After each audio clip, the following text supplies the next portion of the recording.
Hello and welcome to IAMC Radio and Podcast. Today we're going to explore a stack of sources covering various important events and reports from around the world, specifically for May 29th. Yeah, our mission here is pretty straightforward, just to concisely bring you the key information and, the main insights from these different news items, basically getting you the essentials. Let's dive in.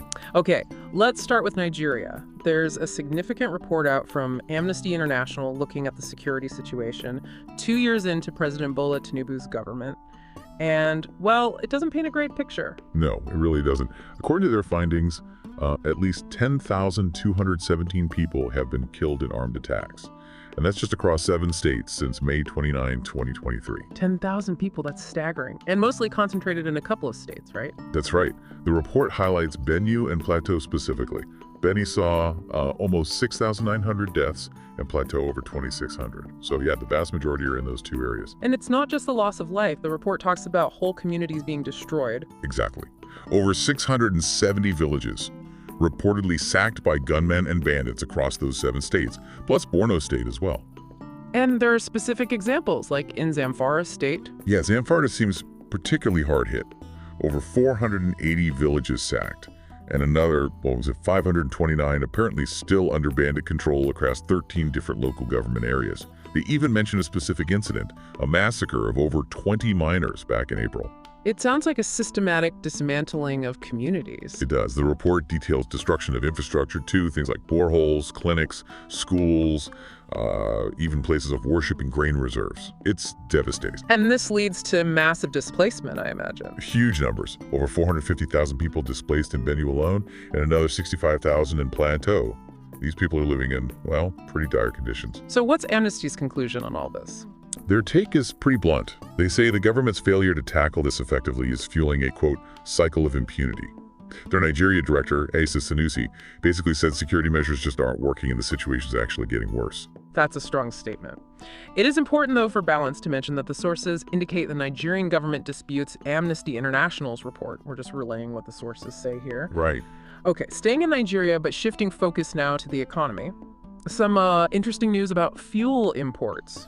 Yes, quite a significant shift, actually. Nigeria has apparently lost its long-held position as Africa's top fuel importer. Really? So who's taken that spot? South Africa is now #1, and the main reason cited is the Dangote Petrochemical Refinery coming online and, really ramping up its operations. Okay, that makes sense. That refinery is massive, isn't it? It is. The data we have from Sitec Energy Consultancy shows Nigeria imported about 3.1 million metric tons in the first quarter of this year, 2025. South Africa, though, imported 4.2 million tons. So, clear difference already, and Dangote is running near full capacity. Reportedly getting close. It's got a capacity of 650,000 barrels per day, and sources say it's ramped up to about 550,000 barrels per day now. Wow, so what are the projections looking like for the full year? Well, the estimate is that Nigeria's total imports for 2025 might fall to just 6.4 million tons. Compare that to South Africa's projected 15.5 million tons, it's less than half. That's a huge swing, and South Africa's increase is because of their own refinery issues. Apparently so, yes. Refinery shutdowns and aging infrastructure there mean they need to import more. It's also changing trade flows. Some companies that used to supply Nigeria are now looking to partner with Dangote for regional exports instead. So for Nigeria itself, this could be positive economically? Less reliance on imports? Potentially, yes. Sources suggest it could help support the Naira, ease pressure on foreign exchange, and maybe narrow the trade deficit. It's definitely a major development to watch. Okay, still on Nigeria's economy, there seems to be a bit of a disconnect between some official government claims and the available data. Yes, this relates to President Tinubu's statement marking his 2 years in office. One specific claim was about the debt service to revenue ratio. Right, that's how much revenue goes just to paying off debt. What was the claim? The claim was that this ratio dropped dramatically, from 100% back in 2022 down to just 40% in 2024 under his administration. Okay, a drop to 40% would be huge progress. But the sources we looked at, like Sahara reporters citing central bank data, tell a different story. They seem to, yeah. If you look at the CBN's own economic reports for 2024 quarter by quarter. Let's break that down quickly. Okay, Q1 2024. Revenue was about 1.4 trillion Naira, but debt service cost 1.6 trillion. Q2, revenue 2.4 trillion, debt service $3.7 trillion. So already higher than revenue in those first two quarters. What about the second half? Q3, revenue $2.2 trillion, debt service just over $2 trillion, and Q4, revenue $2.5 trillion, debt service almost $2.2 trillion. So if you add all that up for 2024 based on the CBN figures, The total retained revenue comes out to around $8.6 trillion naira, but the total debt service costs add up to about $9.7 trillion naira. which means, based on that CBN data, the debt service was actually more than the revenue. Exactly. Calculating the ratio from those figures gives you something like 112%, not the 40% claimed in the government statement. A pretty significant difference. Worth noting, the government statement also mentions state revenues increasing, which helped subnational governments, but that central government debt ratio discrepancy is certainly noticeable. It is. Let's move to another issue in Nigeria, concerns over education infrastructure. There have been some worrying incidents recently. Yes, tragically, an examination hall actually collapsed in Namnai Turaba State. And this happened while students were taking their WASI exams. That's terrible. WASI being the big West African senior school certificate examination. Were people hurt? Reports say several students and teachers were injured. One Facebook user cited around 30 students injured. It's really raised concerns about the safety of public school buildings. And it wasn't the only incident highlighting problems. No, just about 6 days before that, there was another story.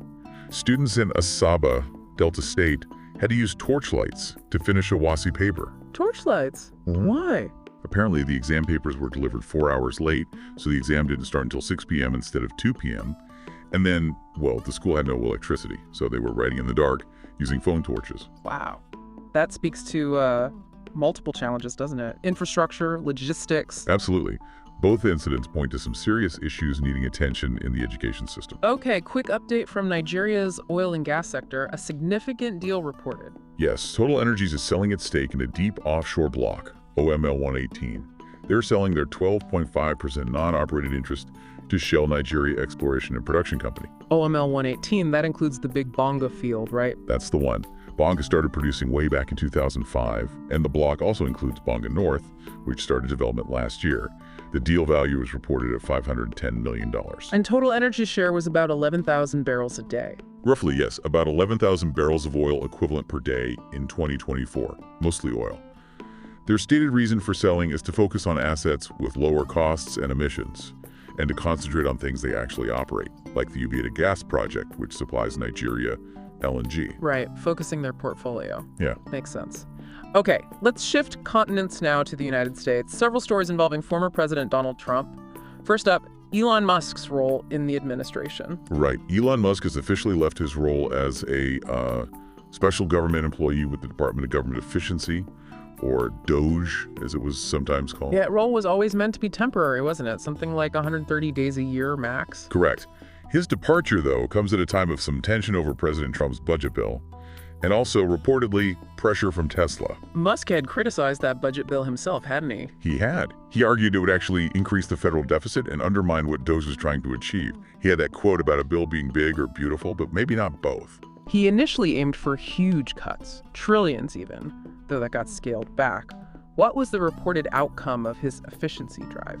Estimates suggest around 260,000 federal jobs were cut or eliminated through redundancy, although some of those cuts faced legal challenges. And Musk's comment on leaving. Pretty straightforward. Oh. He posted on X saying his scheduled time was up and thanked President Trump for the opportunity. It's also noted that his time in government overlapped with a bit of a downturn for Tesla sales, dropped in Q1. So he's refocusing on Tesla now. Seems so. He stated he plans to allocate much more time to Tesla, reiterated a 5-year commitment as CEO, and also mentioned scaling back political donations after spending significantly last year. The sources also mentioned some backlash, protests, and vandalism. Yes, there were protests against his political involvement and some incidents of Tesla cars being vandalized, which the Attorney General apparently classified as domestic terrorism. So definitely some ripples from his time in that role. Okay, another story involving President Trump and academia. Harvard's graduation took place amid ongoing clashes with the administration. Yeah, quite a backdrop for a graduation ceremony. The Trump administration has taken several actions targeting Harvard specifically. Like what kind of actions? Things like trying to revoke their ability to host foreign students, ending federal contracts, cutting billions in grants, and even questioning their tax-exempt status. Trump himself has been critical. Very directly, there's a quote where he says, "Harvard is treating the country with great disrespect. And Harvard's response. They're fighting back in court, arguing these moves attack academic freedom and their independence. The Harvard president, Alan Garber, called the actions disproportionate and said they don't really address the stated concerns, like issues around anti-Semitism or inclusivity. And didn't a judge already pause one of those policies affecting international students? They make up a big chunk of Harvard's student body. That's right, over a quarter. A federal judge did halt that policy change, at least temporarily. The atmosphere seems quite tense. The Class Day speaker, Kareem Abdul-Jabbar, reportedly praised President Garber for resisting the pressure. Students were protesting too. Yes, sources mention acts of protest during the events, with some seeing just participating as a form of resistance. Meanwhile, the White House press secretary talked about shifting funds to trade schools, promoting American values. There are definitely concerns about the impact on U.S. universities' global standing. And related to international students, the Trump administration has also specifically targeted visas for Chinese students. Yes, Secretary of State Marco Rubio announced plans to, quote, aggressively revoke visas for Chinese students. What's the justification given? They're saying it targets those with links to the Chinese Communist Party or those studying in critical fields. The plan includes revising visa criteria for much tougher scrutiny for all future applicants from China and Hong Kong. Chinese students are a huge group in the U.S., financially important for universities too, although India recently overtook them in numbers. Correct. China's foreign ministry responded, urging the U.S. to protect students' rights. And this isn't the first time Rubio has taken action on visas. No. Sources note he previously revoked thousands of visas, many linked to students involved in activism critical of Israel. This latest move, plus a reported directive to suspend new student visa appointments pending social media screening guidance, is causing wider uncertainty, even affecting students from places like Taiwan. Moving to the courts now, a significant ruling against President Trump's tariff policies. Yes, a U.S. federal court has blocked President Trump from imposing those very broad tariffs he announced on imported goods from many countries. And it also blocked specific levies on China, Mexico, and Canada, the ones justified by citing drug flows and immigration. Correct. The court blocked those as well. The core reasoning comes down to the Constitution. How so? The court stated that the Constitution gives Congress the exclusive power to regulate commerce with other nations. They ruled that the president's power to protect the economy doesn't override that fundamental authority granted to Congress. The administration had used a specific law to justify these, right? The IEPA. Yes, the International Emergency Economic Powers Act. But the court said that law does not give the president the authority for such sweeping import taxes. Who brought the lawsuit? It was the Liberty Justice Center, representing small businesses and also a coalition of state governments. They called the tariffs Liberation Day tariffs. And the administration's reaction? Immediate vow to appeal. The White House Deputy Press Secretary basically said it's not up to judges to handle a national emergency. What about other reactions? Markets? Generally positive. New York's Attorney General welcomed the ruling, calling the tariffs inflationary. Global markets saw a bit of a lift by futures. Asian stocks, U.S. futures rose, the dollar strengthened. So what happens next? Appeal process? Yes. The White House technically has 10 days to halt the tariffs, though many were suspended anyway. The appeal will proceed. If the ruling holds, businesses might eventually get refunds for tariffs paid under these specific measures. But importantly, this doesn't affect tariffs on things like cars or steel imposed under different laws. It's specific to the IEPA justification. Okay, let's switch continents one last time to Africa, looking at Guinea and its transition back to civilian rule. Right, the analysis suggests it's a bit of a mixed picture. There's been some progress since the military coup in 2021 that ousted President Alpha Conde, but the overall transition is seen as, well, threatened. The main criticism is the pace. The timeline agreed with ECOWAS keeps getting pushed back. Exactly. It was initially December 2024, now it's sometime in 2025. Critics feel it's too slow. But there have been some positive steps outlined in the sources. Such as? A date's been set for a constitutional referendum September 21st. There's been clarification on work done for the census and the voters' role based on that. And a draft constitution was adopted by the transitional parliament back in April. Okay, so some movement, but still disagreements. Oh yes, there's debate about the voters' role itself. And while drafting a constitution is good, the main threats seem to stem from a lack of trust between political groups and the transitional authorities. What's fueling that lack of trust? Several things. disagreement on how elections should be run. Parties want an independent commission. The authorities plan to organize polls themselves with just a monitoring body. Also, concerns about shrinking political space, a ban on protests, disappearances, media restrictions, suspension of opposition parties. That sounds concerning. And what about the leader of the junta, General Dumbuya? That's another major point of contention. He initially promised not to run for president after the transition.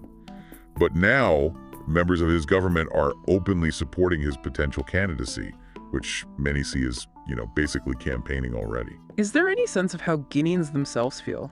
Interestingly, an Afrobarometer study mentioned shows relatively high public confidence in the transitional authorities, especially regarding things like road building. But it also shows a continued strong desire for democracy among the population. So it's a complex situation. The analysis calls for international help and dialogue. Yes, technical support from ECOWAS, the AU, the UN, plus sustained diplomatic efforts. The key takeaway seems to be the urgent need for dialogue to agree on electoral conditions and lower tensions, especially given Guinea's history of troubled elections. And finally today, a sad report from South Korea involving a military plane crash. Yes, unfortunately, a South Korean Navy patrol aircraft crashed on Thursday afternoon. It happened near a military base in Pohang shortly after takeoff around 1:49 p.m. local time. What kind of aircraft was it? It was a P-3 maritime patrol aircraft, apparently undergoing landing and takeoff training at the time. And how many people were on board? 4 personnel, 2 officers and 2 non-commissioned officers. What's the latest on their status? At the time the reports came out, 3 bodies had been recovered from the crash site. The Navy had confirmed 2 deaths, though identities weren't verified yet. Do they know what caused the crash? Not yet specified. An investigative unit has been set up. Authorities did confirm, thankfully, that no civilians on the ground were injured. And the response? Fire and rescue teams were deployed. The presidential office was briefed, and the acting president ordered prioritizing rescue and minimizing environmental damage. Sources note this is apparently the first known crash involving one of South Korea's P-3C aircraft. A tragic incident. So that wraps up our look at some of the key headlines for May 29th. Quite a range, from security reports in Nigeria to political and legal developments in the U.S. and transition challenges in Guinea. Yeah, a lot happening. Hopefully exploring these sources gives you a good, concise overview of these important global events. Thank you for listening to today's top news headlines on IMC Radio and Podcast.